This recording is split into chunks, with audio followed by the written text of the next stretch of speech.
తగ్గేదే లేదంటూ పుత్తడి పరుగులు తీస్తోంది. చైనా ఆర్థిక ప్యాకేజీకి సిద్ధమవుతున్న వార్తలు గోల్డ్ సిల్వర్ సెంటిమెంట్ ను బలపర్చాయి.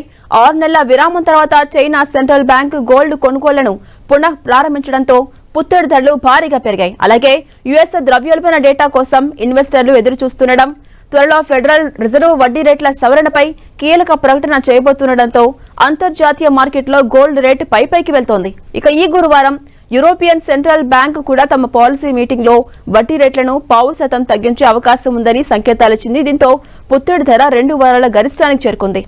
అంతర్జాతీయ మార్కెట్లో పుత్తడి ధర ప్రస్తుతం $2,700 కు సమీపంలో ఉంది.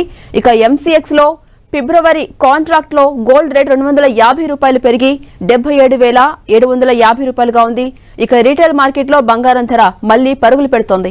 24 క్యారెట్ల బంగారం ధర ఇవాళ ఒక్కరోజే గ్రాముపై $820 పెరిగింది. దీంతో 24 క్యారెట్ల 10 గ్రాముల బంగారం ధర 78,000కు చేరుకుంది.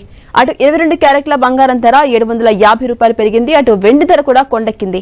ఒక్కరోజే 4,000 పెరిగింది వెండి. దీంతో కిలో వెండి ధర 1,04,000కు చేరుకుంది.